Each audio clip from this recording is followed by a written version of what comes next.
Welcome back to Kinda Funny's Edgar Wright in review. That's right. We are ranking and reviewing every Edgar Wright movie that's available to us. Get off of us about the fistful of fingers or whatever the hell it is. You can't Not even available. Not even even available, Edgar. Don't be tweeting me about it, Edgar, right? All right. If you're going to do it, then send me the thing. I'll tell you what, should we just go ahead and put that at number 12 right now? I don't know how many Edgar Wright movies are. What if it's really good? I think we have like 5 movies. Straight to 12. Just put it at 12. Nick just wants to fight somebody, just wants to get into an argument, a public spat with someone. I just feel bad for Edgar Wright because he doesn't know what he just stepped into. Like, audience will never he does. That's why he deleted his tweet and like forgot about it. Get it out. Edgar, if you're watching this, back away slowly, maintain eye contact, shut the door. Well, maybe he deleted it because he realized, oh, you know what? Fistful of Fingers is not widely available, but I do know that it's on YouTube. So maybe people will try to watch it illegally, and I'm not really cool with that, but there's nothing I can do about it. So he just probably deleted it. And I feel like with the way YouTube works, there's a lot that he could do about that. A lot. Maybe he just got a snug. Yeah, but remember, it's similar to me and Andy in the Who's Fastest thing. Like, he's over in Britain, right? Like, it doesn't really count. You know what I mean? You can't do that. Yeah, exactly. There's international waters in between them. The sun's spinning over there. People got problems, man. Spinning over there. I'm Tim Gettys. Joining me, as always, is the producer/seducer, Nick Scarpino. Hello. We have the Nitro Rifle, Andy Cortez. That's a good movie, man. We got the big dog, Kevin Coelho. This guy makes good movies, you know? And then we got Greg motherfucking Miller. Andy, as we record this, breaking news that the NRA filed for bankruptcy. I'm real sorry that it's such hard times over there for the Nitro Rifle Association. Actually, I got a lot of tweets about that. Different NRA, actually. Oh, I got scared myself. What is that? You ready to move on the trademark then when they go bankrupt and they're gone? I mean, look, we're already taking over NRA.tv. Like they already got rid of that domain a long time ago. Like we're encroaching in a lot of papers, a lot of trades being made. Sure. Bonermonger.com about to be a real hard one for everybody. Yeah. Bonermonger.com has been a hard one for every. Yeah. This is In Review, where we rank and review movies. We do 2 different franchises each and every week right here on youtube.com/kindafunny. Currently, we are doing the Edgar Wright movies and the John Wick movies. It's very exciting. You gotta love when In Review is just a bunch of quality movies. It's just such a different vibe from some. It feels nice. The slosh that we've had to tread through. Yeah. Jesus Christ, Transformers. Anyways, you can watch it on YouTube. You can watch it later on YouTube or roosterteeth.com. You can also listen to it as a podcast. Just search for Kinda Funny Reviews on your favorite podcast service. If you want to watch the show as it's being recorded, or if you want the show ad-free, you should go to patreon.com/kindafunny, where you could also write your reviews in haiku form, and we will read them at the end of the episode. Without further ado, let's start talking about it. Hot Fuzz, a runtime of 2 hours and 1 minute, making it one of the longer Edgar Wright movies. Released February 16th, 2007, the year I graduated high school. Directed by Edgar Wright. Budget of $15 million. With a box office of $80.7 million. After the huge success of Shaun of the Dead, Simon Pegg and Edgar Wright were given free reign to do whatever they wanted on their next film. And this is what they wanted to do. That's cool. Good for them. Greg Miller, I know you're a big Shaun of the Dead guy. Yeah. You're a big Hot Fuzz guy. Where you at? So it's an interesting question, Timothy Gettys, and I appreciate you asking it. The answer is no. I like Hot Fuzz. Don't get me wrong. Hot Fuzz is a great film. I had a lot of fun watching last night. It's not about the quality of it. It's just not the subject matter for me, right? Like I watched this and I can't wait to talk to Nick about it because I'm watching this last night and, it's my first time viewing it, I think, since we've probably done Kinda Funny, if that makes sense. And it is one of those things of just like, oh man, this must be for Nick and especially Josh McCouga what Shaun of the Dead is for me, of taking my favorite, or one of, but for me with zombies, my favorite kind of, zombie horror, or my favorite horror fiction, and doing a parody and making a really smart comedy about it. And as you all know, when you guys are like, we're doing whatever action movie in review, I'm usually like, all right, I'll see you guys later. Have some fun. And so like watching this last night, it's like, oh, like I love this movie, like for sure, but it's not one that I was ever like, I need to watch this over and over and over again. This must have been yesterday, like, I don't know, my 3rd, 4th time seeing it. Like I don't have, not like Shaun of the Dead, which I've watched, hundreds and hundreds of times. And it being your 3rd or 4th time watching it, are you higher on it than you used to be, or? No, I mean it's the same thing where I think it's a great movie. I think it's hilarious. I think it's funny.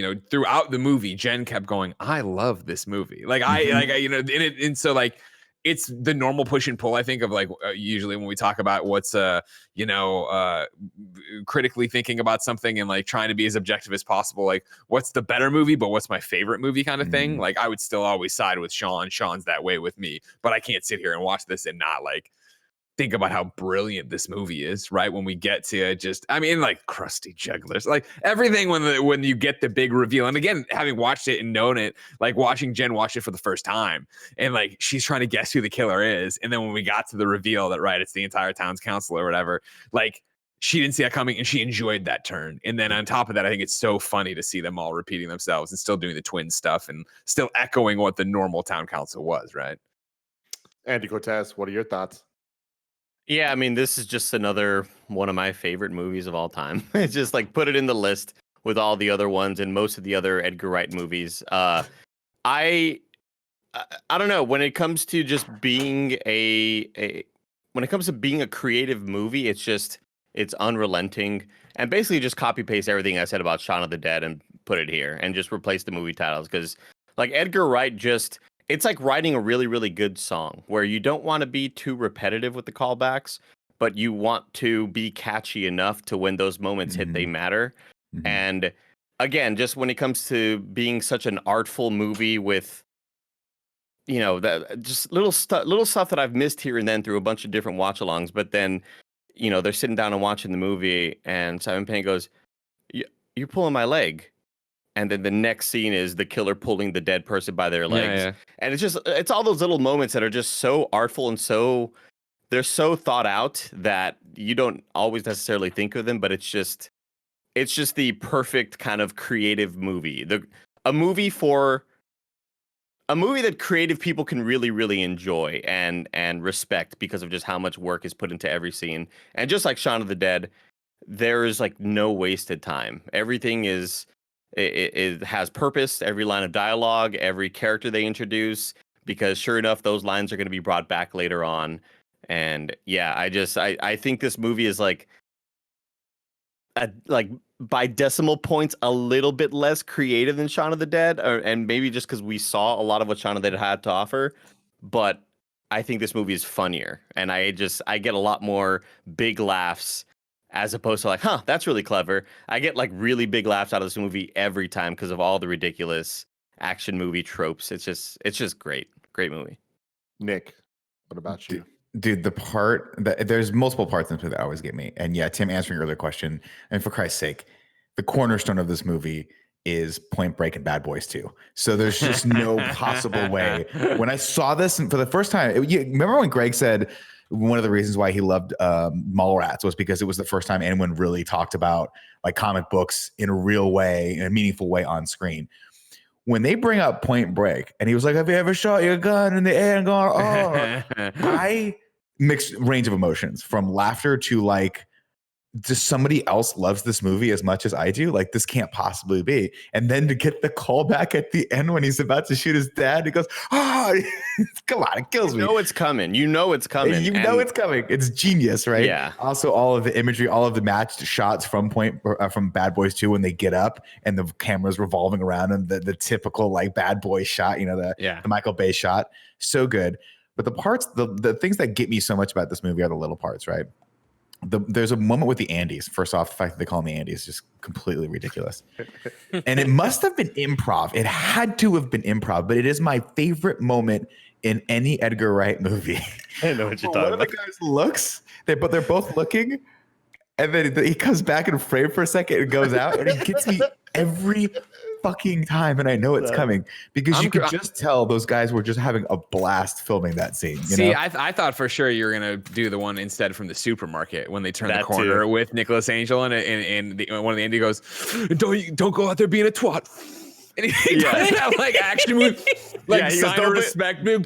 Don't go being a twat. I wouldn't give you the satisfaction. They're all like fucking in it together. I It's die so every good. time. It's so good. I die every time. That and when both in the front, but especially in the back, when they're out of frame and the fucking waste bin comes in and hits them in the head. Every one of those with Nick Frost and Simon Pegg, I think is the funniest fucking thing. I love the trash can joke. To me, when I first watched this movie, I didn't like it as much. I don't think I got it as much in theaters and because I was expecting Shaun of the Dead, which I think is a tighter, at the time I thought was more clever movie. And I still think it kind of is. I'm kind of with Andy on that, where I think that genre twist on that genre is a little bit more clever than this. But watching it back last night, I enjoyed it so much more than I thought I was going to. And I liked it a lot when I first saw it, but I think there's just something that they nailed about the buddy cop odd couple aspect of it that just made it so fun to watch Simon Pegg and Nick Frost kind of get to know each other. And it's a very endearing relationship. And obviously, like, they teach each other the things they need to know to like grow as humans and then overcome the entire town being psychopathic killers. An amazing fact to back that up, Nick, that I love is true is the first and many drafts of the script included a love interest for Nicholas named Victoria. She was cut from the final draft, but a good amount of her dialogue was straight up given to Danny, often without any changes. That's awesome. It's awesome. And it comes through, right? Like, they legitimately have an affection for each other. It's love. And like when he goes to buy him the Japanese peace lily. Yeah. And he goes, "You did?" He's like, "Yeah, sorry." He's like, "Where is it now?" It's on the floor of the thing. It's like he's obviously taken aback by the fact that someone wanted to give him this gift and actually treats him like a real human being. And I love this movie. Kevin, go for it. I was gonna say, just jump off that moment. It's like, and then it continues because he's like, "Oh, I wonder if I can get in the evidence room, water it." And it's like, yeah, probably. And he's like, yeah, that's right. And it's just that's so cool. I enjoy this movie a lot. And same thing. This is probably like my fourth or fifth time watching it. I feel like the first two times I was expecting Shaun of the Dead, and I think Shaun of the Dead has better, quicker humor that is just like, they set up and immediately bang, there's the punchline, and they move on, and they keep doing that over and over. I think this movie has a more compelling story where it's like Shaun of the Dead.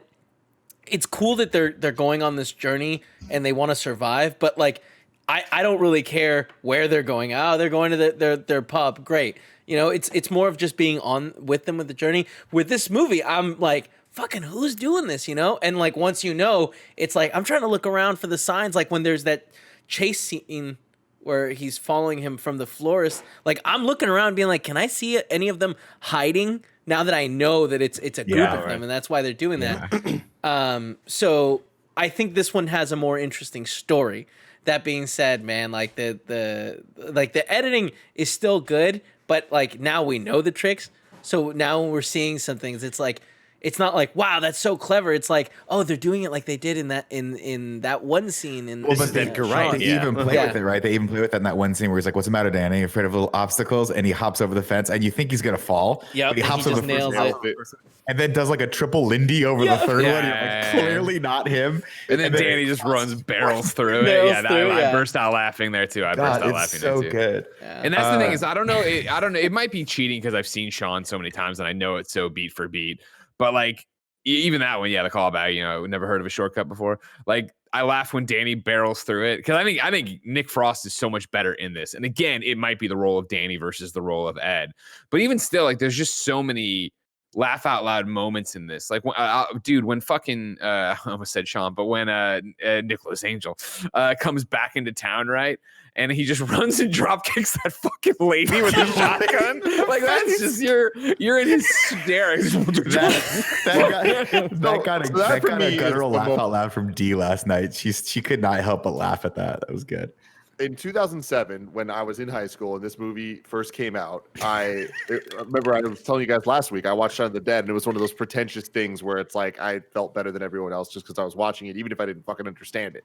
Hot Fuzz was that times 1,000 where I was like, I'm going to watch this movie. I'm going to get access to this movie somehow. debatably legally, and I'm gonna watch it and I'm gonna laugh and it's gonna be funny. And I remember watching it and being like, I just don't get it. This stuff is not for me. I just am missing something.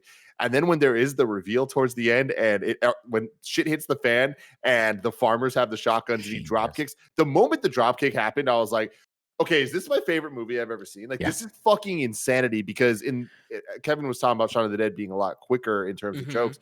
This is all about build up and payoff. And the payoff is utterly fantastic every single time. Like, whether it's the action scene stuff that they build up and then have the payoffs of the action scenes, the slow-mo done by Gavin Free. Very cool. Really? Oh, really? I didn't know that. That's one of his first ever things working on the Phantom camera.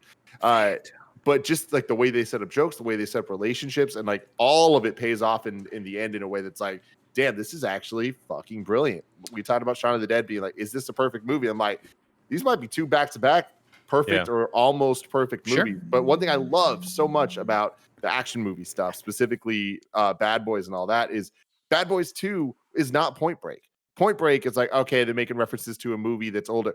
Bad Boys 2 came out 3 years before this movie came out.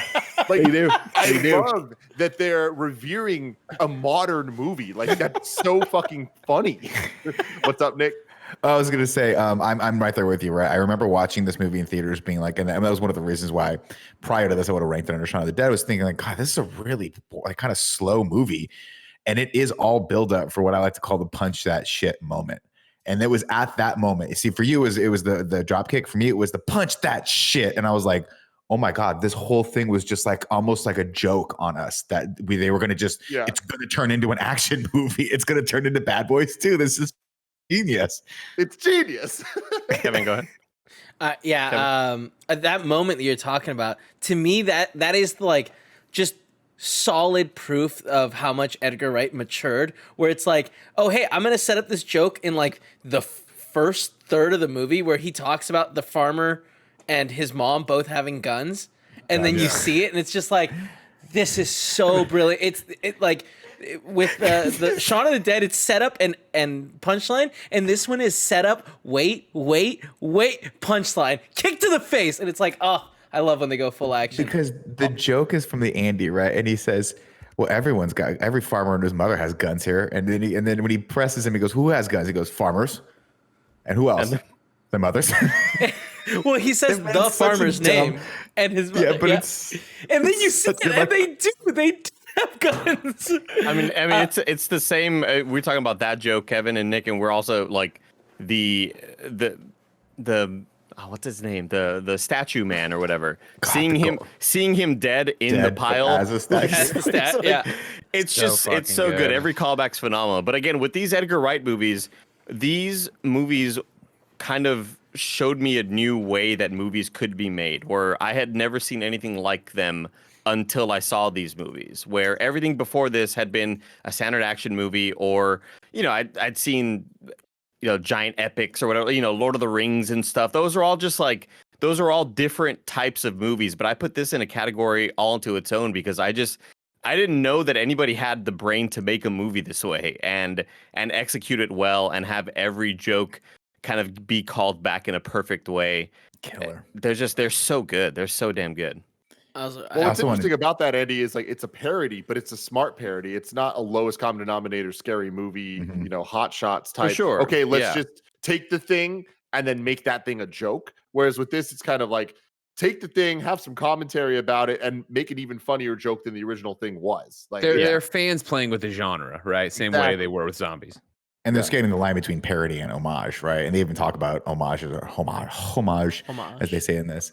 And I think it's absolutely right. I think it's so clever. And I want to give a huge shout out to the fact that, like, looking back on the last, like, you know, 15 or 20 years of cinema, and obviously it's gotten more worldly with things that are, what are you guys pointing at? What's they're happening trying to there? make their hand. I had my hand raised. It's fine.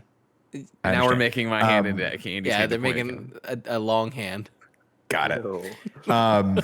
As you look back and see the supporting cast of this and how all of those people have gone on to just do obviously amazing things, not the least of which was, I mean, Bill Nye comes back. You got Martin Freeman at the very beginning of this.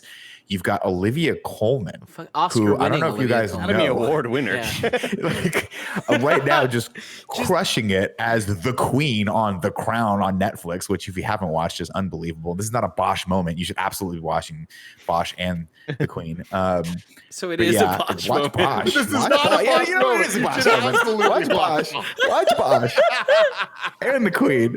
But like that whole crew of people are all like, they're just awesome, and they're just great actors. So the fact that he got all that, I mean, for Christ's sake, we got not one but two Harry Potter alums in this movie. It's great. I mean, Kate and Game of Blanchett's in it Thrones and never left and takes right. off her mask. It's not even credited. Is that Kate Blanchett? Yeah, she's the one who's Shut- just the I was eyes. trying to- oh my God. Nicholas Angel's girlfriend. That's so funny. I had no idea. wow. I was trying to figure out who that was. I was trying to place it. That's That's awesome. Andy, do you know who Santa Claus was? No. Because remember Santa stabbed him in the beginning of the movie? Yeah. That's right. Father Christmas. Peter Jackson. Really? Director of That's Lord of the fucking Rings. hilarious. That's And hilarious. those Hobbit movies you like. Oh Jesus. Anyway, I- I did want to mention that, like, yeah, they do. Oh yeah, Kevin was first. Kevin was Yeah, first. yeah, thanks. Okay. I just one thing that I think is also a big deal that kind of gets glossed over with this is like, what's his face is lame. Like, but they make him so cool. The main guy, what's Nicholas Simon Angel? Pegg. Simon Pegg. Simon Pegg. Like when yeah. you were introduced, it's like, all right, he's gonna be the badass hero, and by the first like 10 minutes, when like his whole department is like, you're too good at what you do, you're kind of like, oh fuck, that sucks. And by the end, he is the badass with the glasses and the like unnecessarily deep voice, and like I'm fully on board. You know, like he doesn't come off the in the first place as like this cool badass, but by the end, I'm 1,000% committed with him on the horse and the double shotguns. Well, but I guess I don't really need to be convinced by it, because I think they do a good job. Like, we know who Simon Pegg is. I would never ever picture him to be a badass, but the fact that they're playing so comedically with it, where they're talking about his accolades or whatever, and he does the little stop on the bike and looks at the camera a couple of times.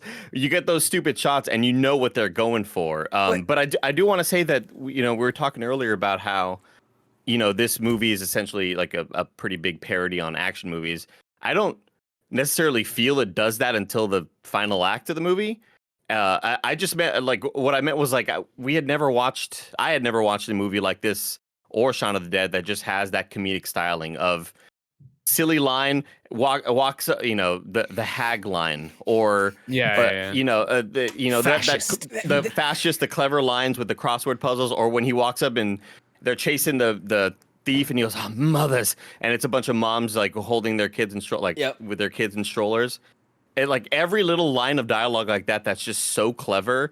And I think to myself, they could have not done that. They could have just had anything else and just continued on with the story, but they decided to fit that joke in there and fit that joke in there. And it's always just, it's so nonstop, all the comedic lines. And that's why I respect it so much, because this and Shaun of the Dead are two of the least lazy movies I've ever watched, if that makes any sense, where they just didn't, they could have probably cut some lines out here and there, but they just went full on out, and I respect the hell out of them. Go ahead, Nick. I was going to piggyback off of what Kevin was talking about, how like at the beginning you think he's kind of lame, right? You think he's a little bit of an overachiever, and that's how his whole squad sees him, right? But what's so great about this is like, and this was so great about what Edgar Wright's doing here and what he did in Shaun of the Dead, was he just nails the relationships. Simon Pegg's character, Nick Angel, is not awesome because he's missing that one thing that will allow him to be awesome, and Nick Frost's character fills that in for him, right? He gives him the belief that, hey, you have a friend and you can be cool, but you just got to learn how to balance that out and turn it off a little bit, and then you'll get to that next level, and then together they do. And That's when just it, Danny. I don't think I can. I'll show you. When he throws in the shotgun and Nick Frost does the one-handed Terminator cock, Yeah. fucking this movie rocks. Come on. Yeah, it really does. Let's get into it. It's plot time. Go ahead, Greg. I don't have a plot song. They didn't do any like cool songs in this. Andy, you just complimented this on finding a way and getting the joke in there and not being smart and not half-assing it, and that's how you're gonna fucking do this plot. Hey, you pay me the same as Edgar Wright. Fuck, you're right. I should have come up with a song.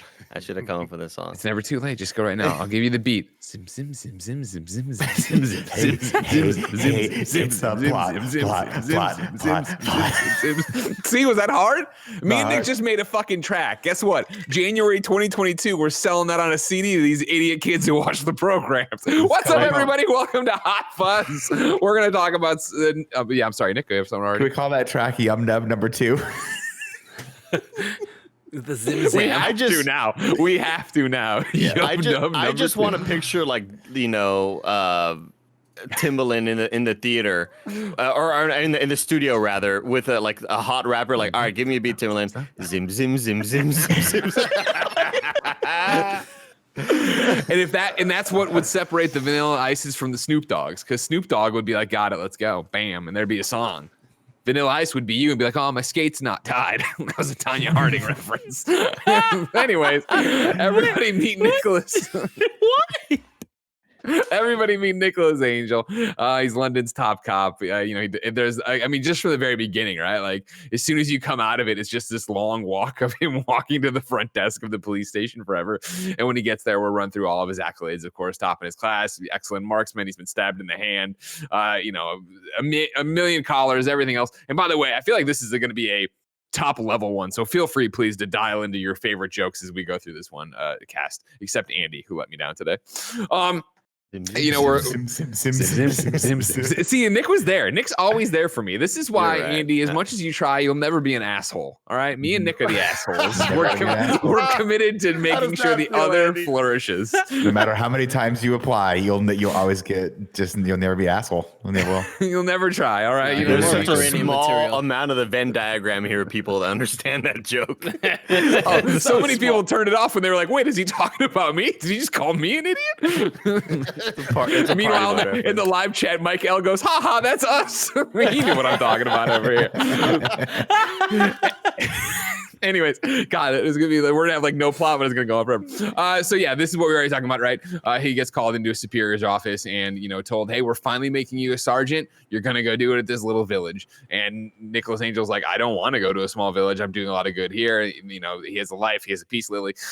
It keeps escalating through bosses until they call in the guy from Love Actually, and of course Philip from Shaun of the Dead, who's no, you are leaving. This is the thing. Sorry, Kevin. Really quick, just the setup and cutting to similar to like when they were sitting in the bar, having the conversation about the friend. They'd cut over and the friends were there. Yeah, and like they're like, "Hey, you really want me to escalate it?" And like 2 seconds later, the person was waiting already right in the there. next spot. He was already there because this has all been planned out, every step.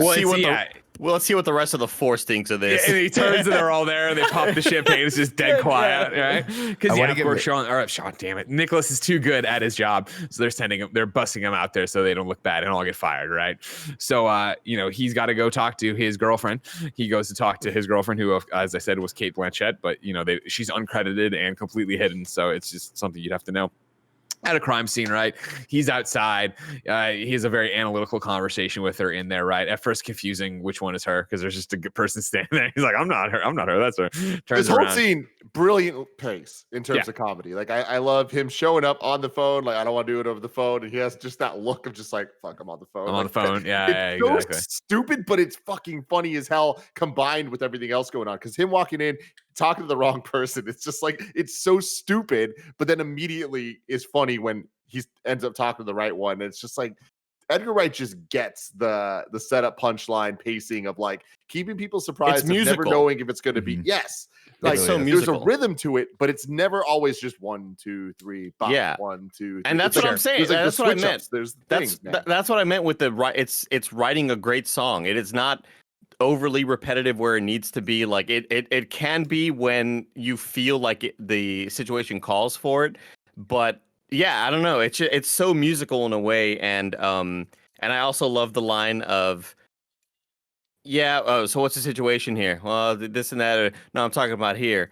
and she mentions that it's something that's messy or whatever. He goes, are we still talking about the situation? Like, it's so fucking clever, man. It's so clever. Well, I mean, that's the whole thing of this whole conversation, right? Again, like we're already talking about some of the jokes we've seen here, but it is, especially to come all the way back, having seen it, and this is a multiple view of like, I definitely, yes, the third act is such a parody of an action flick or a buddy cop flick or whatever, right? But so is this beginning, right? Except it's still in the joke universe they're doing it, right? Where Cate Blanchett's laying into him, right? Of just like, she does the thing where she tears off her safety glasses, but like it's just her eyes exposed, and she's just railing, or like, the whole thing of like, you're so into your job you can't see what's going on in the relationship. And then he's like, whatever he says, and she's like, you're the one who said that, and he's like, guilty people often make the first move, right? Like it's like funny. Such a ham-fisted, like you can feel it, like where like there's pangs of Michael Bay in it, right? But at the same time, he's like, you're seeing somebody else, aren't you? She's like, how did you know? And he's like, that's what I do, and it's Dave, and she like, or whatever the name is. It's not Dave, does Dave look like somebody I'd be into? It's Pete or whatever it is, and his guy look, hello, and he looks exactly the same, obviously, because they're all the thing.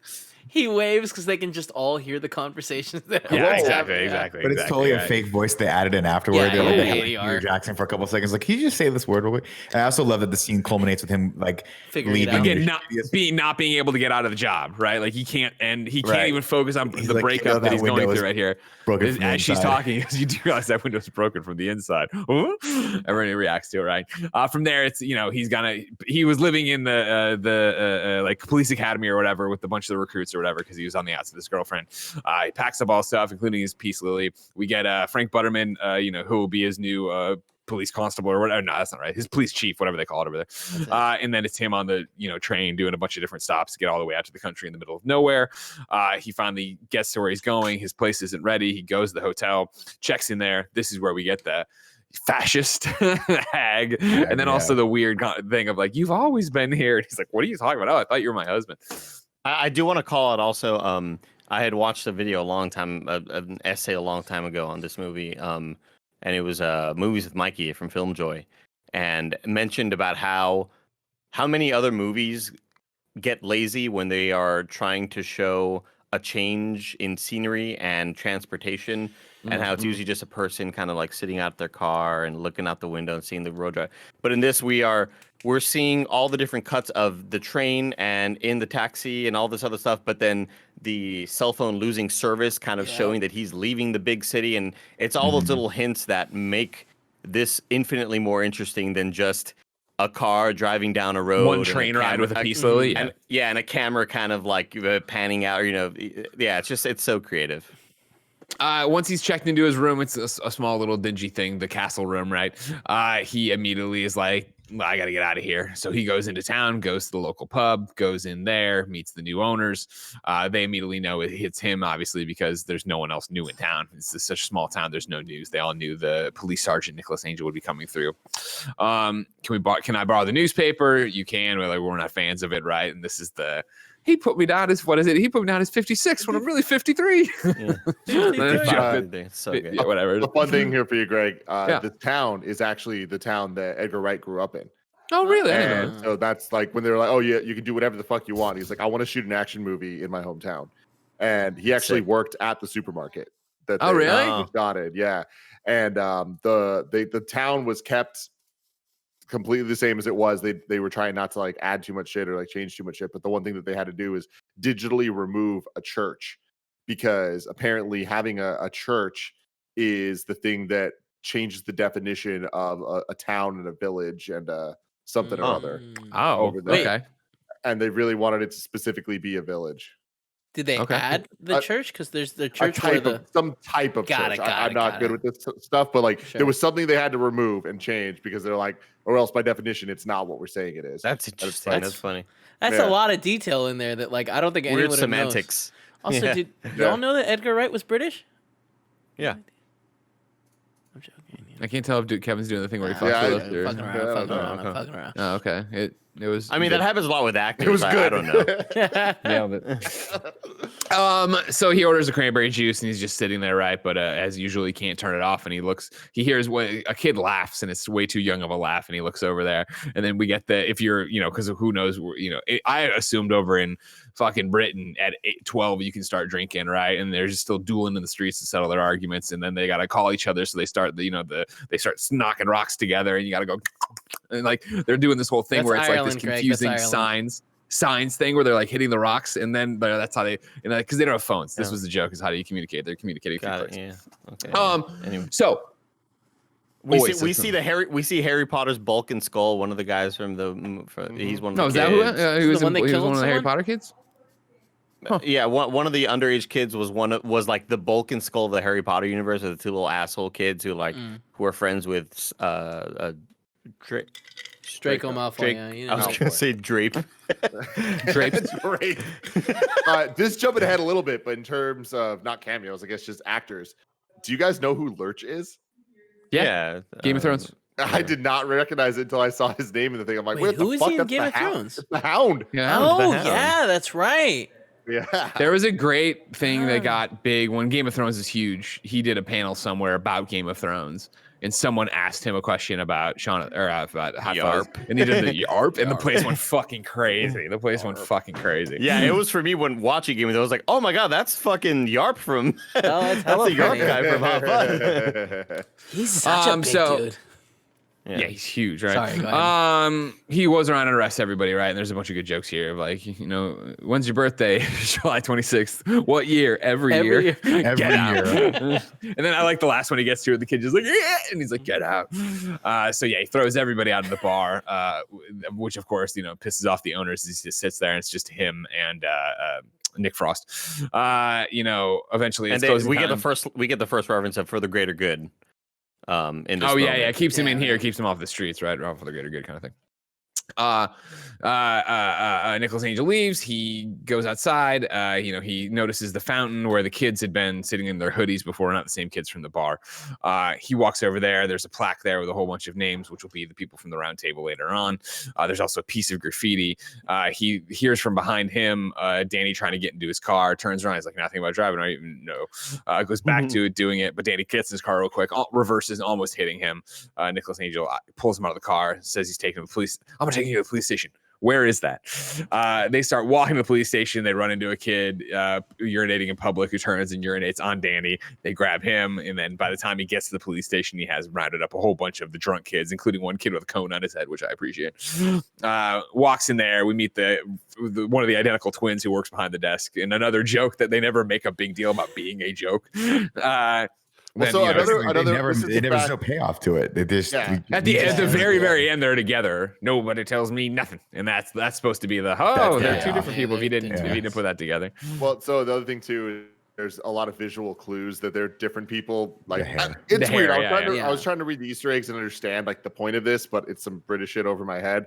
But they're always reading books, and the books are by authors that have last names that are pronounced the same but are spelled differently. That's so nerdy. It's really, really fucking dirty. But hey, yeah, I mean, I'm just the messenger of the facts. I think just on the surface level, it's one of them is always more alert than the other. The other one's always pissed off and he's a curmudgeon. But you're not in the moment. You're supposed to think it's the same person with a bad memory, and just like you're not supposed to know they're twins throughout the movie until very, very end, where you go, we see both of them now. Now we understand why they look so different and why their hair is always like disheveled at night or whatever. They shouldn't have had different hair then, or like it should have been slightly closer. It doesn't matter. Like they should have just worn a different hat and been like, oh, that's weird. At night he wears this hat. Yeah, because even like Nicholas Angel doesn't recognize that they are some detective. He is detective, because when he goes in the morning looking for Danny and is like, where's the guy we locked up? He's like, what are you talking about? And that, like, of course, the person on the clock then doesn't know what he's talking about because he wasn't working. So at that point, Nicholas Angel just assumes that they're together. What I was looking for is Morse code, everybody. About 5 minutes ago, I was like, they're hitting rocks together and they're going click, click. And I was like, what is that called? Morse fucking code. Thank you, everybody. Click sounds. When I'm talking, the rocks didn't make sense either, Kev, but I was going tap, tap. You know what I mean? Like in my head, I was getting there, and it's just Friday, and the tire, we didn't click. We didn't click. Greg, you would be the kid with the cone on his head. I just want to say that. Sure, hell yeah. At that moment, I got, I have, 3 tickets in my life, one for an illegal U-turn, one for speeding, which I was then able to use for underage drinking because I was able to forge it into being my ID because back in the day, Illinois took your license. And then the other ticket I have is urinating in public. So there you go. I would have been multiples of these kids. Greg, I want to take this opportunity now that we're touching back at that joke to apologize to all our Irish friends. I didn't mean to make a joke at your expense. I didn't apologize to the British people for saying they use Morse code because I was thinking of the Titanic, the tap, tap, tap, tap, tap. But I just wanted to apologize to Irish kids because I didn't mean it. Irish kids, I don't think you're dumber than any other British kids. So if you had, how smart do you think the American fans are? Compared to the British kids, way smarter. You know what I mean? They couldn't even beat us back in the day. I don't know. We had some beggars at this point. At one point, Tim alluded to that only England has books. I think that so. I don't know how smart we are on this podcast. We should probably just move on with the plot. I'm teasing you, Tim. I know that was in the context of what you were saying. But if Amy Gills was on this podcast, she would have remembered Morse code. Right? Kevin's trying to start a war with the whole Eastern Hemisphere, where Greg is only going after Kansas people. Oh my God! Hey, everybody outlined all the jokes I was making about Morse code being over there because you have technology. That was a joke. All the Kansas people who are reading about this because they wrote it on the back of a bathroom stall in a truck stop. Fuck you. That's what I say to you. All right, you pieces of garbage. Get out of here, you unwashed masses. It's one of those things, Tim. I do wonder how many more subscribers we'd have on this channel if we haven't alienated all of Kansas. Kansas only has dial-up internet, so you wouldn't have that many more. All right, they're all over there going. That's how they talk to each other. They could download it, right, and they just watch the bar over the span of 12 hours. Download the 17-hour podcast. The internet is so slow in Kansas. The internet is so slow in Kansas that they think Colin still works it. Kind of funny. Back to the plot. So we've gotten there. We're walking around. We arrest everybody. We walk them all in. We meet one of the first twins, right? Then we have to do a whole bunch of paperwork, and it's a montage of them all getting their photos taken, and they got the cones on their head, and they're taking them off and doing all that stuff. But Nicholas, he's up to the task, and he does it all right. That's first night, which is it's negative, day 0. That's in the bank. So then he goes home and goes to bed. Then he wakes up and he runs, and it's the first time we meet James Bond himself, Skinner. Nick, do you like Timothy Dalton? Where does Timothy Dalton fall in your Bond? He holds a very, very, very special place in my heart because his was the first Bond movies I ever remember seeing in theaters. That's actually, now that I say that, I'm dialing that back because I'm pretty sure I saw View to a Kill in theaters because it terrified me. Sure. So, but Timothy Dalton was one of the Bonds of my youth, and so he'll always hold a special place in my heart. And actually, I think The Living Daylights is a pretty good Bond movie as well. Unfortunately, License to Kill is garbage. So take that for what it's worth. I just love the idea that these guys are doing an action movie parody. And they're like, we're going up against James fucking Bond. And they're like, oh, it happened. That's just so rad and cool to think about Edgar Wright and Simon Pegg and Nick Frost just being like, oh shit, it's fucking James Bond, guys. Yeah, totally. He does a great job too. He does such a good job as he's so good. He's hamming it up the entire time. I'm a slasher. Take me in. And he's like, what is wrong with you? Every time he drives by and the songs that are playing is I love Romeo. So funny. So fucking good. So yeah, we meet him. He's a fun run champion here in Sanford. And so yeah, he's making himself. He works, introduce himself, works at the grocery store, yada, yada, yada, yada. Nicholas Angel goes into work and immediately wants to check on the drunk in the drunk tank. Goes there, he's not there. Opens the cell, he's not there. He's gone. Who's gone? Danny. It's Danny. Danny works there. He is a cop. He's the police chief's son. How he's got this gig.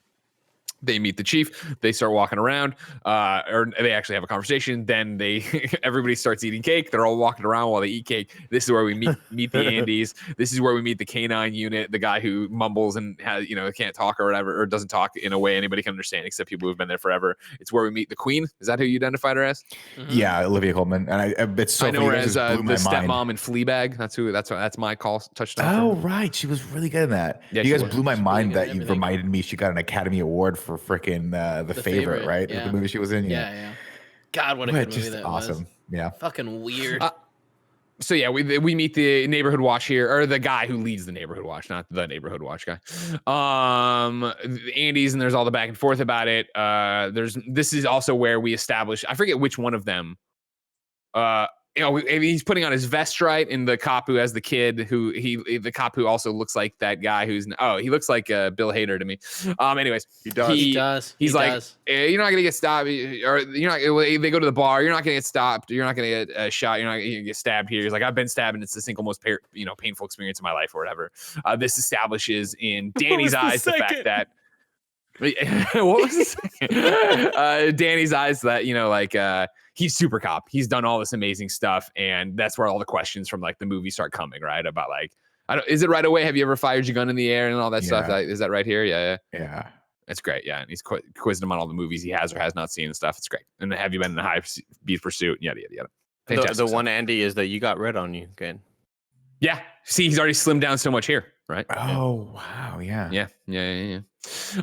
From there we go and meet the neighborhood watch, right? Yeah, he goes to the welcome party where they've made the flowers of like welcome sergeant or whatever. They have the big round table. Yeah, the NWA, Neighborhood Watch Association, right? Is that what they call it? Mm-hmm. And we, get a whole bunch of characters here, like the guy who works in the police station, who has the vest, who's always worried about the hoodies. Like, and they also established that that they're the best town, right? Is that town? Is that what they were?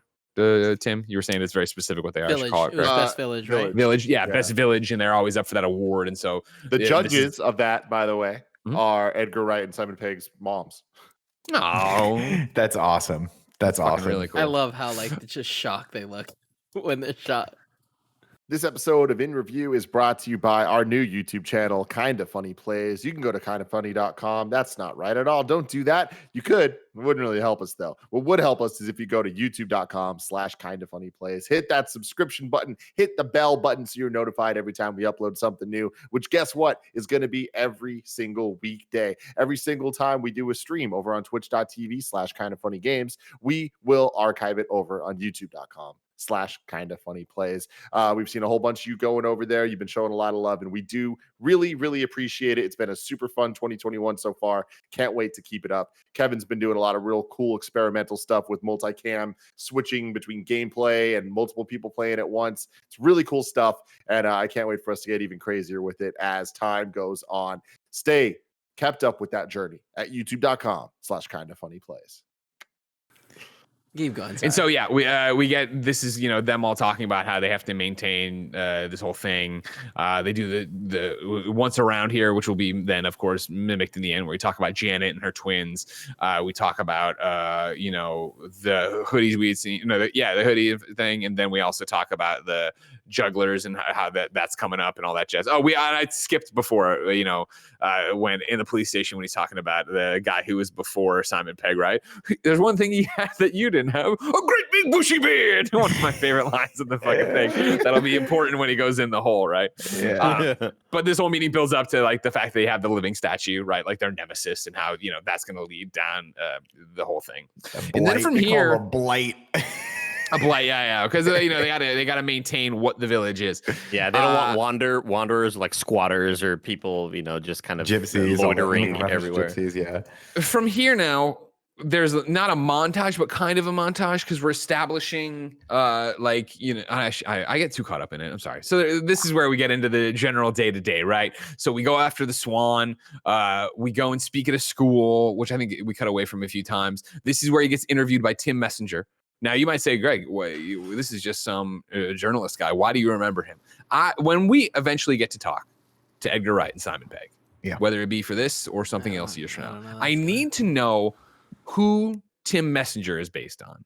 Because I worked at the Tribune with a man named Tony Messenger, who was a pretty popular mid-Missouri columnist. And I think he might still be. I'm not sure. But Tim Messenger looks exactly like Tony Messenger. And I need to know if they had looked him up online. No one will ever see this in Missouri. They probably thought we were like Kansas, just backwoods caveman people like Kansas is. But no, we found out, we would have known. And I want to know one day. That's it. I just felt like a lot of the last names were just kind of, based indicative of what the character indicative does. Of what they are, yeah. That kind of threw me off because I was trying to, because I didn't remember. I only saw the movie once before this, and I remember there was a crazy twist that I loved, but I didn't remember exactly how they got there. And as they were saying the names of everybody, I was like, okay, so Skinner, he's the bad guy. That I guess makes sense. He's killing people. We got Messenger. The sergeant's last name is Sergeant. It's like a lot of weird stuff, but then not every character followed through with all that. So I was like, I agree with that because I went down the list because you start hearing from everybody, and is it the people that own the bar the people that own the bar, their last names are Porter. And Hatcher is one of them. Skinner, obviously. Shooter is one. But then Butterman didn't really make sense to me. I don't know. Yeah, no. The Andys are the Wainwrights. Like, there's not much there either. We'll have to get to the Wait, they're related? Yeah. The Andys? Oh, no. Wainwright and Cartwright. Okay, I was like, that doesn't make any sense. They had kids and they named them both Andy? Both Andy. Yeah, their last names are Wainwright and Cartwright. Andrew and Andres. So again, this is meant to talk about how humdrum the life is. They're eating ice cream in the car, talking about it, getting a million questions. They go after the Swan. Messenger's article gets published, and they call him Angel instead of that's not right. Yeah, Angle instead of Angel. So then everybody starts making fun of him and that whole thing about it. What type of ice cream were they eating, Greg? Coronettos, of course. Coronettos. As far as I understand, it's the only ice cream cone available in the UK. Yeah, that's a fact. And then the other fact is they come in 3 different colors. There's red, blue, and green.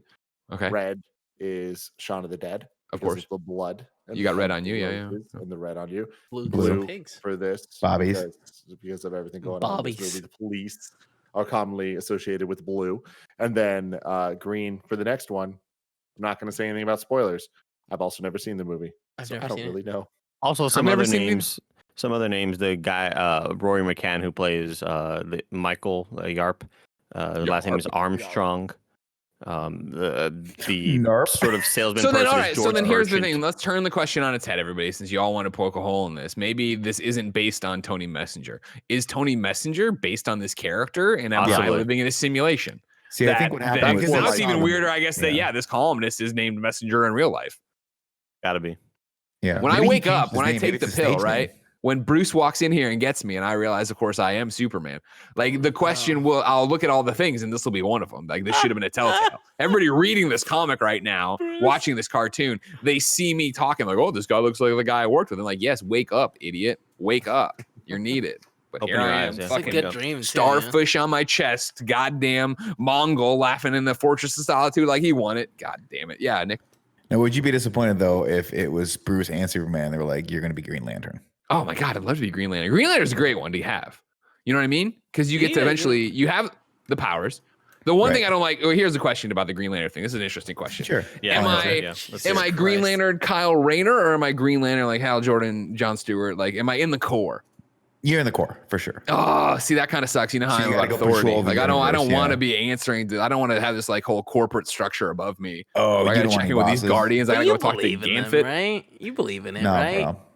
That's I believe the thing. in what? Like, yeah, you believe in the structure. Like, it's one of those things that like it's above you, but you know it keeps the world. Oh, I mean, if somebody's like, "Hey, we're gonna give you this ring," and you can make a hard light construct out of anything you can imagine, but you got to fucking be. You're like, you're one of 2,000 or whatever. There's a bunch of blue dudes on a green planet. You got to go talk. I'm like, all right, like, I'll fucking salute when I have to, but I'm not gonna like it. You know what I mean? For sure, you're gonna get an email that's titled, "Hey, Greg, we appreciate your creativity, but please stop making Ghostbusters proton packs with your." Oh, you know it, man. You know I'm rolling. I'm flying in the Ecto-1 to places. You know what I mean? Yeah.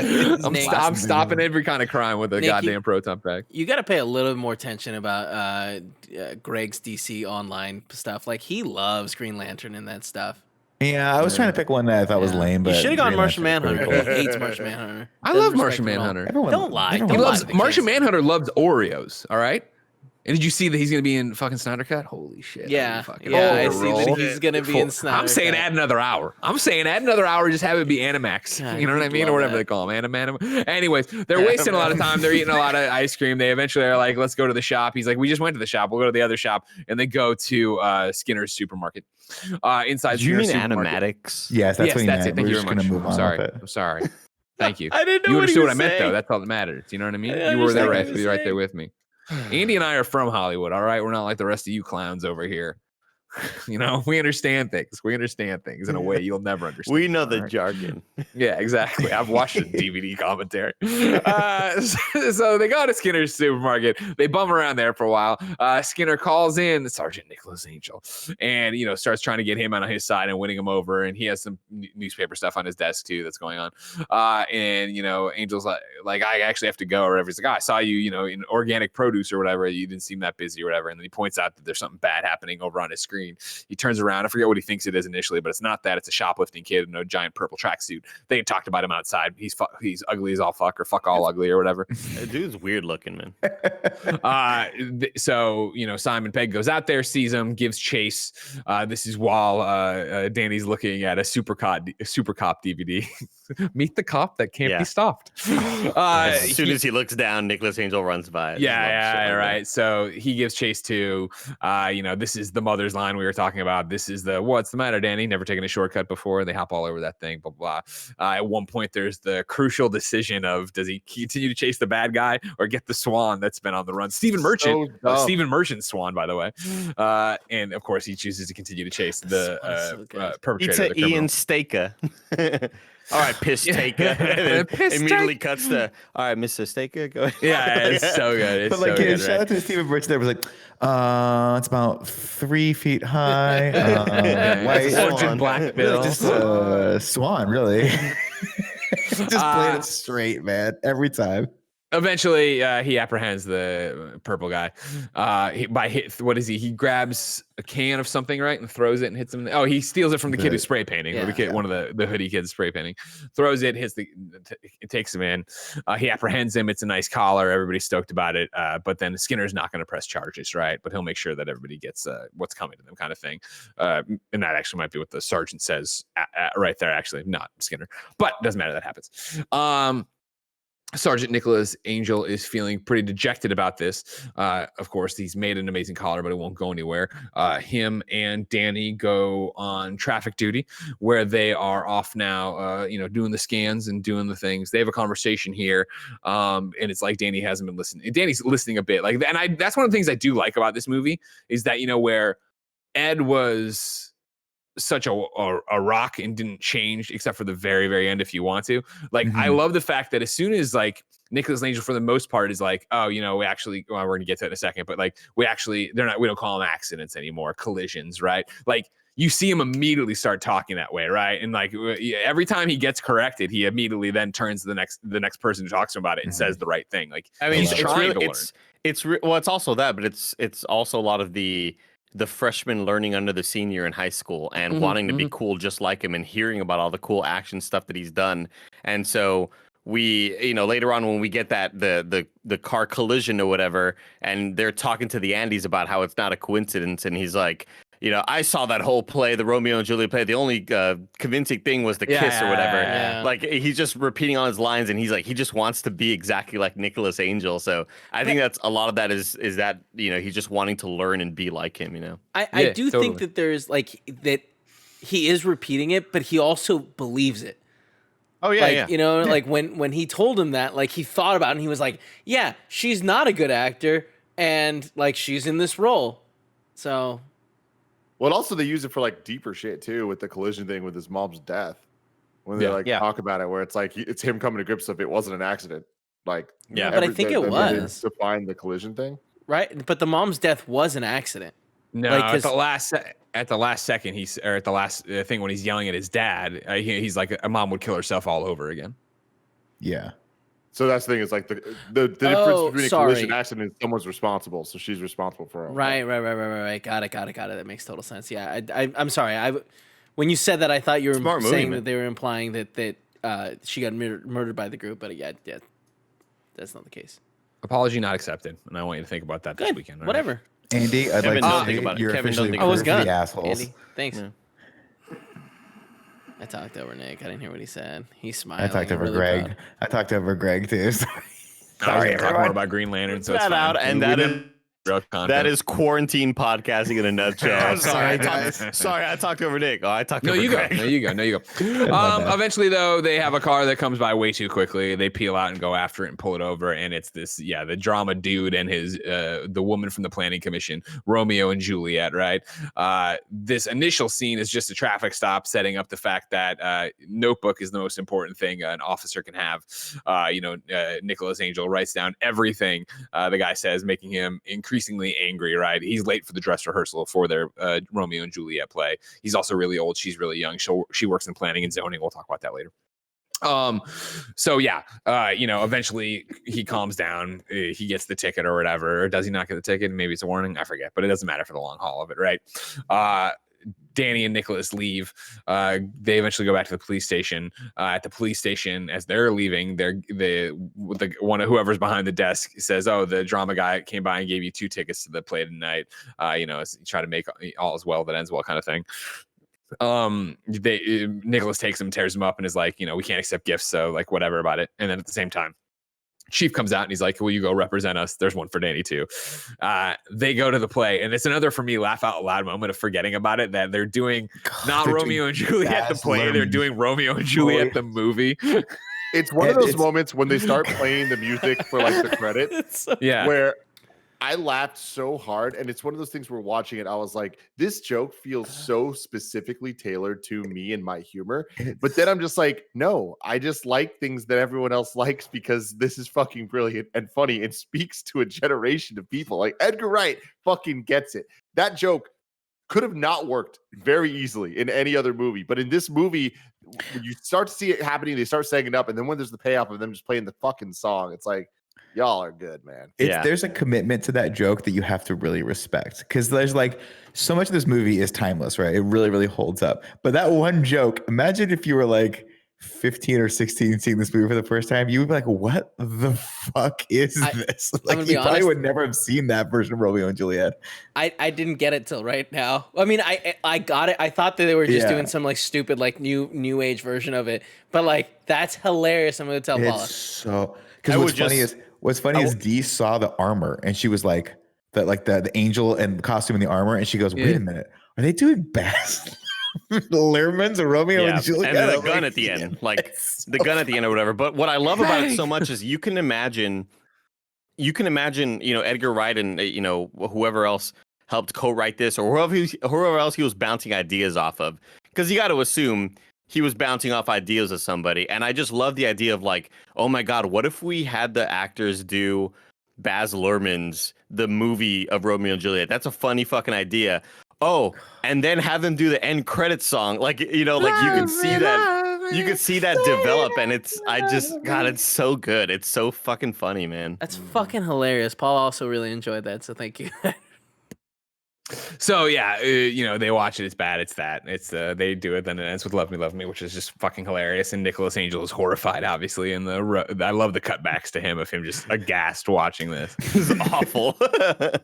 From there, they go to the pub, right? Yeah, for the after party or whatever. This is where we meet the drunk. They're drinking, and this is where he establishes that that Romeo and Juliet are having a thing going on. This is where Skinner is with the development guy whose house is too big, who is trying to make all these deals to have the city lose its rustic charm, is wasted. Skinner is not wasted. He's clearly getting this guy loaded. When that's introduced, Simon Pegg, flops his drinks or whatever. She's like, somebody's a little drunk. He's like, whatever. And he's like, I'm fine, sir. It's this guy who's peeing on the arcade machine. They leave, take him out. I'm placing this scene wrong, but you'll all forgive it, I'm sure. And there's the great moment of when they're outside leaving, where the Romeo is like, oh, thanks for taking me up on the offer. And he's like, oh, we didn't, blah, blah, blah. And Simon Pegg goes, all right, well, drive safe. And they turn and walk away. And I love Nick Frost. Oh, he's like, that was the guy we saw for Speed. He's so impressed with the action movie one-liner. I love it. Yeah. So you had those scenes flipped. That happens. Then they go to the bar to have another drink. Yeah, I think. Yes, it's them leaving the theater to go to the bar. Then they leave the bar with the drunk guy. And then they have another great joke where Nick Frost looks over and says, "We did get a little drunk." Yeah, real funny. Also in that scene, we get the because we get the callback to Shaun of the Dead of Roy, where he says, boy from Shaun of the Dead. No, Roy. Roy. He's saying Roy to the bartender. It's just so good. Yeah, real good too. Real quick too, Andy, Man Disco in the live chat points out you fucked up big. It should have been plot me, say that you plot me. Huh? He froze? Did we all freeze? Oh, Greg, is that Andy? Oh, no. Greg's internet just died on us. But we got you the all first froze when I was for saying me. the plot thing. Yeah, everybody froze on my end too. We're back. okay. I'm back now. We're back, baby. Did you hear me say the plot me? Because that was the song. her plot that was plot. genius. It's pretty good. Unfortunately, I did. Yeah. They get the drunk guy home. They put the drunk guy. They get him to his front door. He lets himself in. He falls down, but then he gets back up. Simon Pegg and Nick Frost leave. I was like, internet cut out again? At this point, No. I think they end up Is going that back right? to the Am I house killing now. everybody too quickly? No, this is the first hit. house. The Romeo and Juliet get killed. They go back to fuck. They get killed. Then the next They get morning, killed in their the dressing house. room. Yeah, so in their- sorry, next- we next morning merged they're 2 days. We merged 2 days. Yeah. Doesn't matter too much. Next day, where they find their body, this is the traffic accident versus collision. Skinner comes by listening to Romeo and Juliet. Romeo. It's also the thing of, what do we do? And the one guy doesn't really know, and then he turns to Angel, who just tells him exactly what to do, right? Yeah. And he's like, "Yeah, what he said." Later, he's like, help me. He does Yeah, look like I Bill love that Hader, a lot. but I just love like that a the lot, extreme British version of Bill Hader. Extreme Bill Like, Hader. Yeah. Extreme Bill Hader. Yeah. So that happens, and then they do more stuff, and then they end up going to the bar, and that's when then they get. I am not sure how they get to the George Merchant bar situation. Yeah, there's I've browned something out in on there. I've browned out on that part where they're at the bar. I guess they eventually, like, Nick Frost go to asked Simon celebrate, Pegg to right? go to the pub a few times. Yeah, right. That's it. They have they get the call that there's the disagreement about the hedges. They go out to the guy from Harry Potter who has the cat's house. Oh my god! They go out there, right? Oh, and guys. it's a conversation of like they bring we're gonna need whatever the guy's name is, Rusty. I don't fucking You have a remember. permit for that gun. He's like, yeah, this one. What do you mean this What do you one? mean this one? You guys Nick, have what do you got? no idea. The best Easter egg in this whole movie, if you felt like all the other ones were like super cop and all that stuff, they play the theme that was used in the trailers of the Lethal Weapon movies during this scene. The tack, tack, tack, tack, tack, tack, tack, tack. Just, I was like, wait a minute, did they fucking use that in action movie trailers back in the 80s? And sure as shit, I looked it up. It's called like Action Fuzz or something like that. And it says in the Wikipedia was used in Lethal Weapon trailers. And I'm like, That's great. these guys are unbelievable. There are kids in this movie named after the main characters from Lethal Weapon. That's so perfect. Real good. Riggs and Murtaugh. Hey, Yeah, Tim, for, have like, you the not first seen bit. Lethal Weapon? Martin and Never seen it.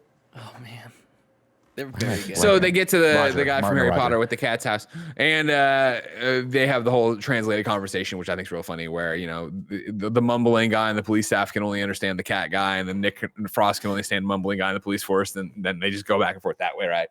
Yeah, for this one, what do you mean this one? We go into his arsenal of weapons, right? Including a giant sea mine that they hit. And he's and he hits it, and it sounds like it's going to go off, and they all run out. Nothing happens. It's deactivated. They bring all this stuff back to the police station, put it all into the evidence room, which, of course, is never used. The passcode for is 999. Just like the most basic code to get in or whatever. This is when they're closing up for the day, and Danny's like, big day, we should celebrate, the pub. And they actually go to the pub, and rather than a cranberry juice, he wants Nicholas Angel decides to actually drink something. What kind of wines do you have? Roy's like, red or white. He's like, I'll have a lager. They get to have a drink-a-thon here. Some buddies drinking. This is where they run into Skinner and the little drunk.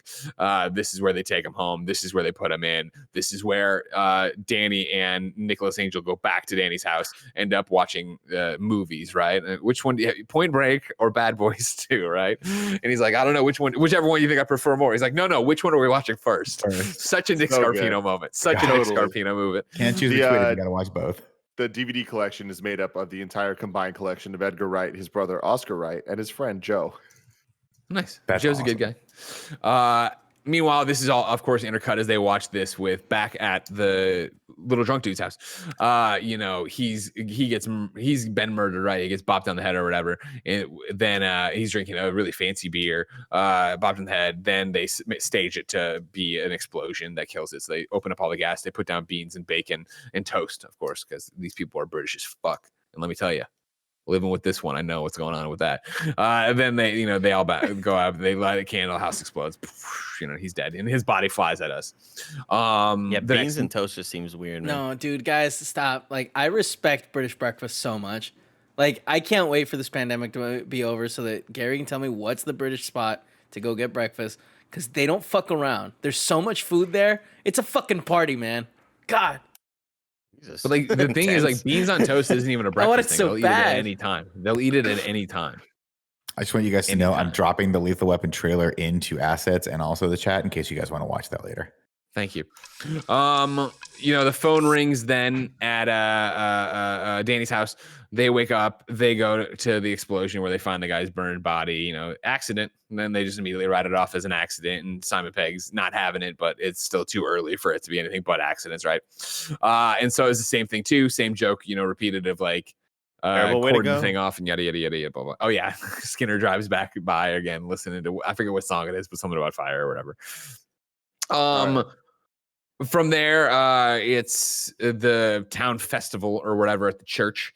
Nicholas Angel has to work it. Everybody else is there. The cops are all there, but they're not working it. They're there with their families hanging out or whatever. Yeah, they get that moment in the police station where Nicholas Angel's trying to plead to them. Come on, guys, this is not a coincidence. Look at all these things. All these people are linked or whatever. And then they get mad at him. They kind of like, whatever, Nick. And they go, don't you have to work shouldn't you be working at a local town fair or something? He's like, no. And they go, actually, yeah, you are. And then it immediately cuts to this little town fair. I forget exactly what they call it. Yeah, they use a British word for it. Let me know, chat. I know. I see some of our Brit friends in there. But yeah, they're all there. And my favorite thing is the Bill Hader cop is in Spider-Man makeup with his fucking kid in Spider-Man makeup too. Fett. James Roach says Fett. It was Fett. Oh, okay. Which still flies over my head. I don't know. Bone Fett, I know in French, but I don't know anything about here. So while this is happening, Angel's being observant. He's looking around. He sees the plant lady talking to Messenger, and she's reacting like, oh my God, very much like that. And behind her is Skinner with the thing, go, rat, come slap the rat or whatever the hell it is. Then Danny asks Nicholas Angel to use the air rifle to shoot a whole bunch of stuff and win him a prize. He does. He wins the big monkey. He after he hasn't fired a firearm in 3 years or whatever and doesn't want to break it, but this is just an air rifle. The gun gets passed back to Danny. Danny shoots the guy with an air rifle, which of course is also a callback to Shaun of the Dead, where Ed had shot his sister in the leg with an air rifle. That guy gets taken out on an ambulance. These are probably out of order, but it doesn't really matter. Tim Messenger comes over to Angel and says, hey, I have something to tell you. It's important. Can you meet me in the front courtyard at 3:00? He says, sure. But then Angel gets tapped to go and do the award giveaway or whatever. And time's counting down and it's taking forever. And, Messenger standing out front, and we see the people or one person in a black robe running up to the top of the thing, where eventually they push over one of the steeples on the church.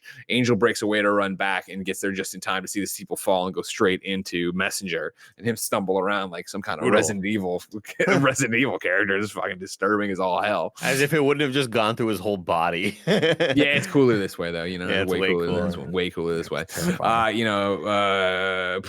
Police chief runs over and is like, everybody, there's been a terrible accident. Stay back. It's more accident talk.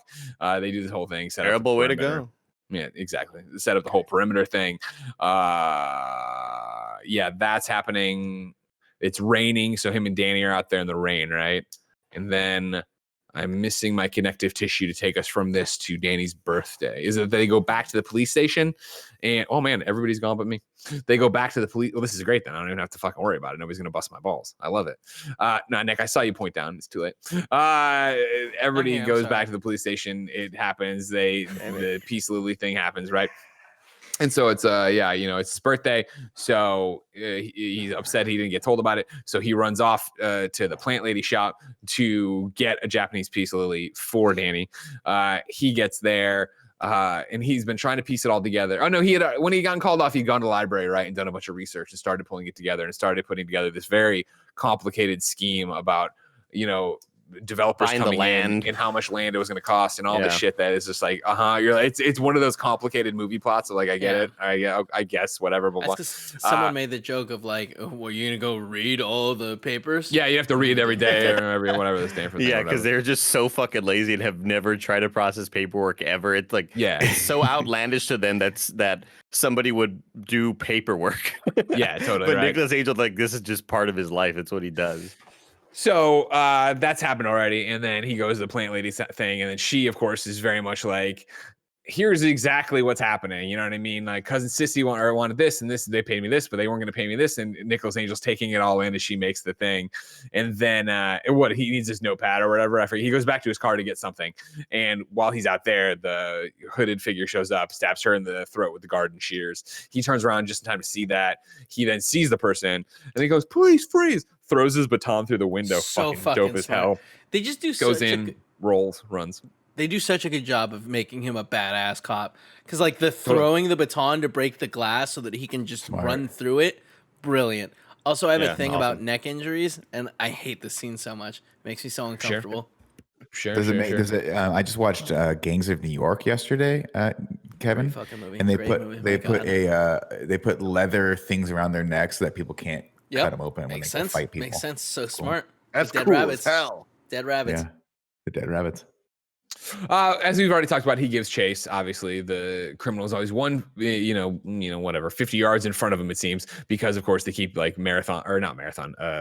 baton passing, so that there's always somebody away. And so at the last one, he just gives up and turns around, goes back to the police station, explains he knows everything now because of this with the cousin and the plant lady. Knows that it's going to be Skinner. Skinner's mad that they're going to come in, they're going to reroute the thing. There'll be another shopping center. Let's go get him. This is another thing too, where he lays it all out of in the cops all laugh in his face, right? That it's like he thinks everybody's connected or whatever.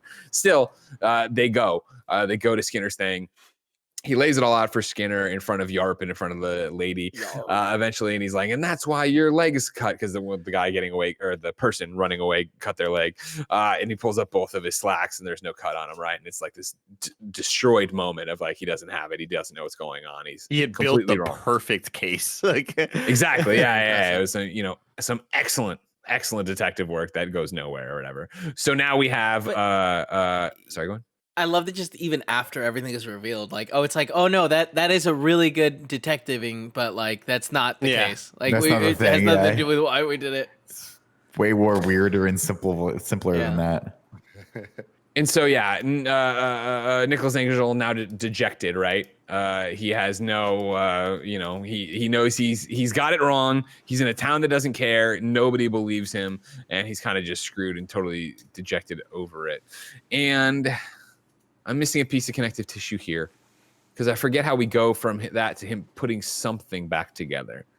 I know we're eventually going to get to his hotel room where Yarp attacks him. The killers. The lady in the small any luck finding them killers. Yeah, exactly. So that pieces it together to him that it's not a one-man job or whatever.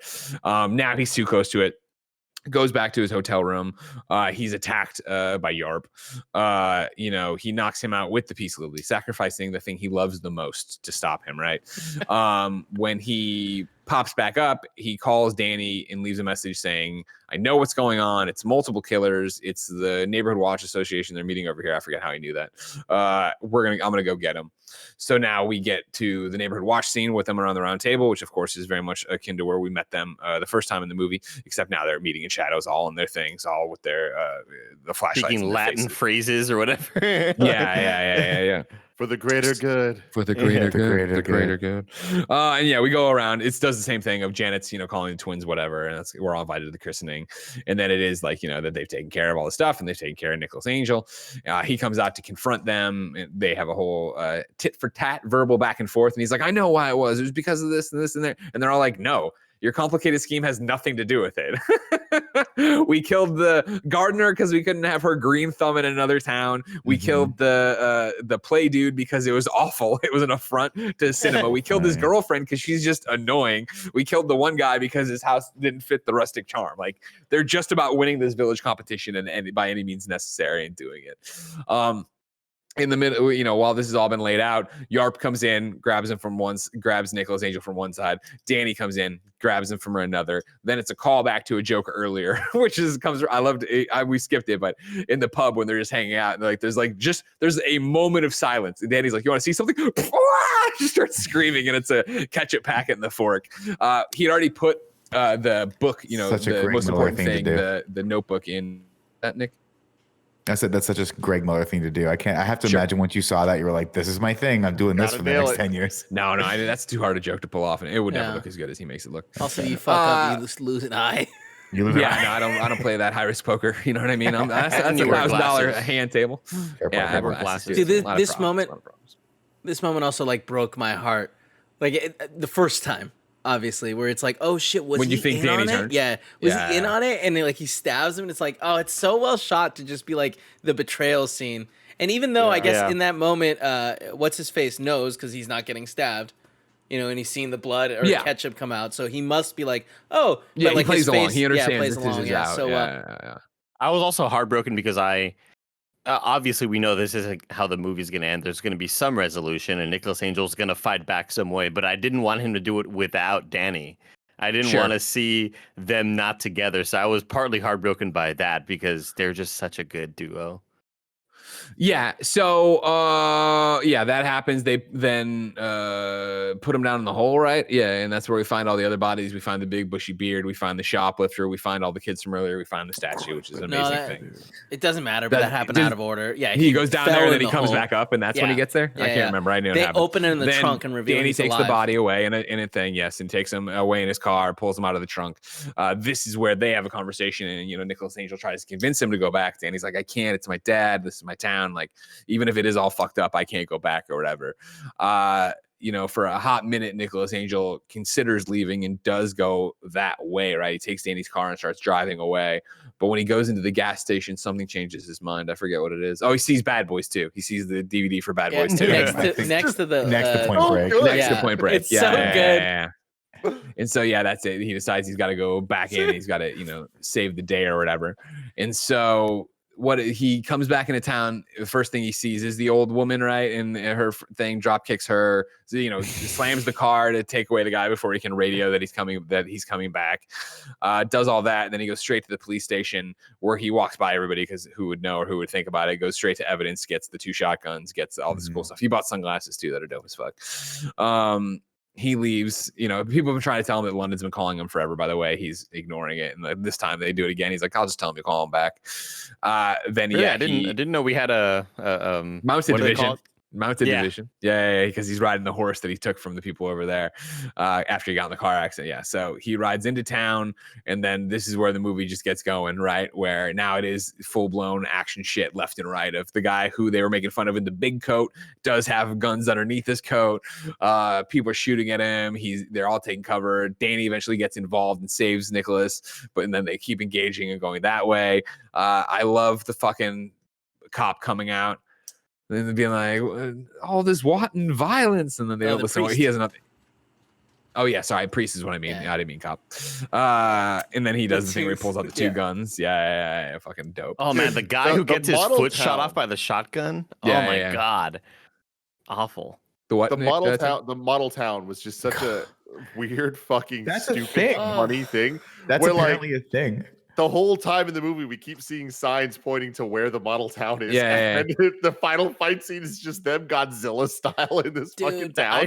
The way it culminates. I feel like the payoff would have been a little bit better had one of the movies they watch been Godzilla for some reason. And we see 2 people fighting in the city, and they make a mention and they reference the fight in the city, and then that's how the final fight ends. If like these 2, the main character and the main villain in the city or whatever. It is really silly. I love that it ends with the dude getting the fucking horrible spike through the mouth, and then just really hurts. Yeah, constantly that was my favorite part. Is that he wasn't in so many movies, right? People get wounded in a way that wouldn't kill them, but they're off the table and you just don't see them again. And then we cut back to him.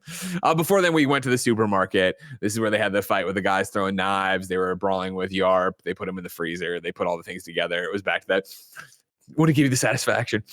That fucking and also the great back and forth of hit Michael Yarp or whatever, put him in the cooler. Oh, did you tell him to chill out? No, I didn't. But there was a moment earlier when I hit him with a teddy bear and I told him to playtime's over. Yeah. Oh, fucking brilliant. Like, did you tell him to cool off? And he goes, no. And he's like, shame. It's a gift you see all the time, right? Shame. It's so good, man. Then we go fight in the model town. He's gonna blow away the ginger or whatever. And then they fucking impale him on it. Danny's dad, the police officer, or the whatever person in charge, has Danny held up. Then he gets in the car. He drives off. They stop to get the swan. We forgot to talk about that. And then the swan's there, and they slam into the tree. Fucking amazing. No, the swan doing the alien sound effect as it comes at. Yeah.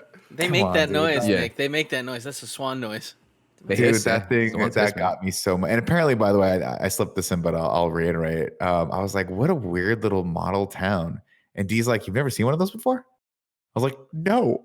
I've never seen a scale model of a town right next to a town before. She goes, yeah, apparently it's a thing that is all around Europe. Every town has a little town next to it. It's funny, like what the Untitled Goose Game, like this made me appreciate that so much more. That's all I'll say. Fair. Great. Then it's all over. They're there in their little riot blankets or whatever, and the London police are there telling them, we've been trying to ring you forever. You know what I mean? They came in on a helicopter. We've been trying to ring you forever. Do you want to come back? And he's like, no, I kind of like it here or whatever. So he decides to stay. Then I think it's 1 year later. Oh no, I'm skipping. They go back to the police station, do a mountain of paperwork. The fucking trash can joke makes a return, which makes me so happy. I love that joke so much. I want that to be a thing. Simon Pegg gives the female cop, who's the queen, not the first, whatever, some sexual innuendo, like she's been doing it. It's kind of like, oh, he fits in. He's one of them. Everybody loves him or whatever. They all have the cheesy cop laughs or whatever. And then, the neighborhood watch guy we kind of forgot about comes in with a musket. And he's like, you screwed everything up kind of thing. And he goes to shoot, and Danny jumps in and takes it straight in the chest. Simon Pegg kicks the can at that guy, knocks him out.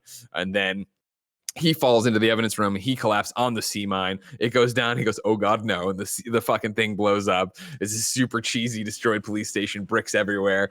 Simon Pegg finds Danny, who's been shot now and blown up. And he's like, no, you're gonna be all right. Then it's 1 year later. Then it's at a grave that looks like it would be Danny, but it's actually his mom. He's putting Simon Pegg's putting in the flowers. Danny says she'd love him. They get back in the car. Good little fake out. This is when they get, whatever. I forget what stupid little things happening. That's not a real big deal at all. But they're like, let's fucking go. And they put on their glasses and pull the e-brake and peel out and go off. And that's Hot Fuzz. Greg, earlier you mentioned the ginger kid. I really appreciated the Aronson. What's your name? Aaron Aronson. And he gives him the look. It's so fucking. Well, you want me to go down the phone book? Started at Aaron Aronson. So fucking good. It's one of those. You did not need to make that joke, but thank you for at least having that callback. First and last slide. If you're not poetic, no need to fret it. Haikus don't need to rhyme. Haiku in review. Haiku in review. You can go to patreon.com/kindoffunny to write your review in haiku form. James writes, Kate Blanchett's Janine. There's so many cameos. Peter Jackson is Santa. Thank you for trying to get some facts in haiku form. I do appreciate that very much. Man, there's a lot of those actually. Same guy. James, right? Sean is policeman. Peter Jackson is Santa. Bond is a bad guy. Very fact-driven. Love this. Mm-hmm. I like it. Zaid Wilson says, this movie, watch, you should. Suspense, comedy. It's all for the greater good. Oh, that's really good. I like that. Good. Brought it back at the end. Lee Polero says, Sanford has no crime. It's the perfect little town for the greater good. A lot of greater good here. Good for you guys. Catching up on some themes. Greater good. Graham Hunter, each time guns are drawn, quick cut montage rambles on. Case closed. Thanks to Swan. Cop film at first glance, but fight scenes only enhance. A heartfelt bromance. That's a really good one. That's my favorite. Yeah, that was real good. And then let's see, we got Joe Merton saying slasher, folk horror, 80s, 90s action film. It's all this and more. Yes, it is. Yes, it is. And the final one from Man Disco. For the greater good, you're making us all look bad. Small town, small wonder. That's for you. Oh, thanks. There it is. Why? There you go, Your Andy. weekly small It's a wonder great reference. show, Andy, and you should watch it. Ragu That's bag. true. Andy, I don't think it's real. Like I thought we don't do that. Ragu. What is it? What's up, Pragu? everybody? Welcome to Rad Guys Talk Pro Tags. That This is is- where we rank the protagonists of the Edgar Wright universe. That's what we decided, right? I think that's right. Yeah, I think so. I think so. So far, of course, we have, it's Ragu Pro Tag. So far, of course, we have Sean. Where do we put Nicholas Angel? I think he's number one. He's I would definitely go number one, dude. number He's one. a badass. And like I do also think that, ranking the pro tags, it is the two of them at the very least. So it's like I think that both of them, specifically Danny over Ed, kind of. I like this. I like this pushes it a combination lot for more. sure. Yeah. I think even before you bring in Danny and Ed, that I would say Nicholas Angel is the better pro tag here, right? Like I feel like his The cheesiness of it. But not even that. Yeah, I mean, he's like his good journey's at what he does. his arc is, I think, better than Sean's. Yeah. Where even like, you know what I mean? Like Nicholas Angel's arc is literally learning to love somebody. And it's Danny, right? It's not your traditional romantic interest. It's a bromantic interest, but it works. And it does show him growth. And it does show him put somebody above the job and how all this is going to play out. Sean, who, I love, is Sean because, right, he's a 29-year-old fuck up. And even he fucks up pretty much, I mean, like until the end of the movie in Shaun of the Dead, and like gets out of it and learns a lesson, and builds a nice life with Liz there, it seems. But I don't think he has this journey where he's like great at something but failing at another thing and tries to then break it up and figure out what he is. Yeah, I agree. So, yeah. Number one. I agree. Number That's one. easy. That's easy for me. Easy peasy, Andy. We're whipping right through this. Now we rank the Edgar Wright movies. Currently, number one is Shaun of the Dead. Where do we put Hot Fuzz? I'm going to start it off.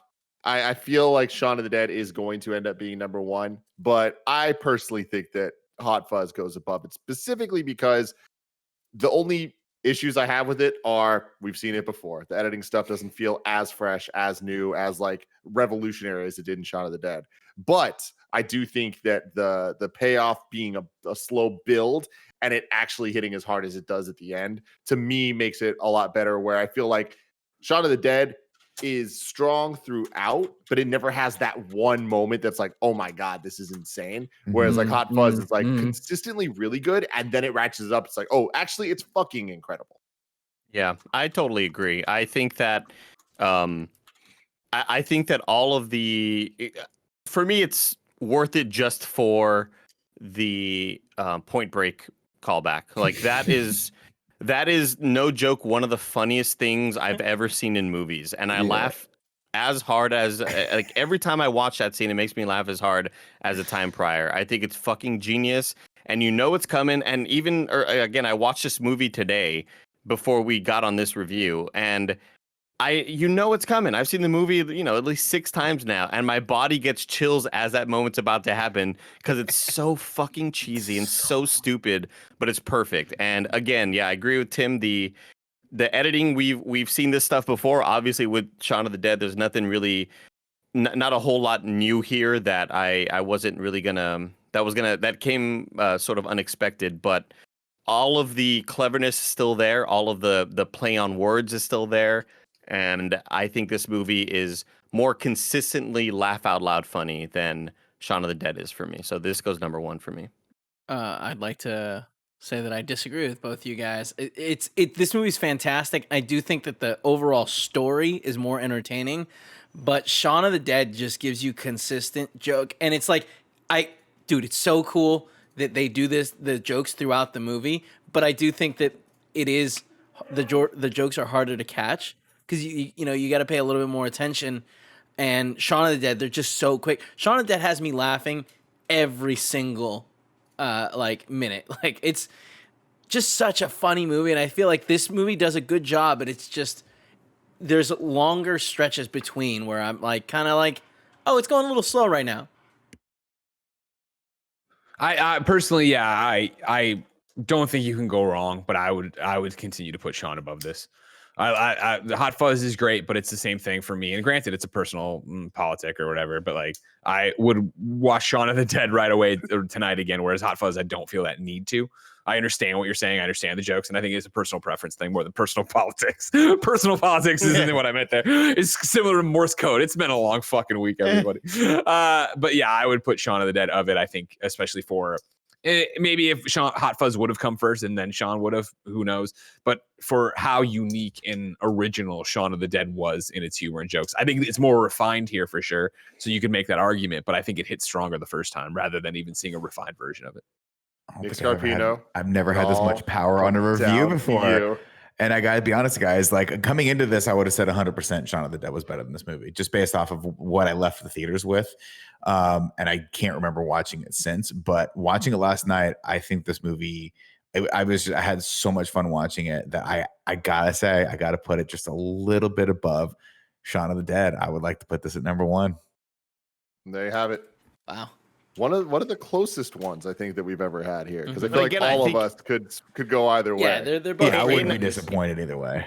And just in all of like the movies that we've done in review, I think it is close to a perfect 1-2 punch that you can have. Well, I mean, the quality of movies that both of these are, it's astounding. And I this has nothing to do with Baby Driver, but I remember walking out of Baby Driver thinking, God, Edgar Wright's family must be real proud of him, because he's just like he's so talented, man. Yeah, I adore this movie, and I adore Shaun of the Dead. Fantastic movies, and I'm so glad we're doing this series. Well, next week we're gonna take a break from the Cornetto trilogy and head back to where it all began for me, really, of like the first movie I saw in theaters for Edgar Wright, which was Scott Pilgrim versus the World. Wow. Very exciting for this moment. Can't believe we're actually doing this in an interview. When we first started an interview, I never thought we'd get to this point. Proud of all of us. I'm very excited. Hundreds of movies ranked and reviewed, baby. Let's go. Until next time. Terrible way to go. Shame.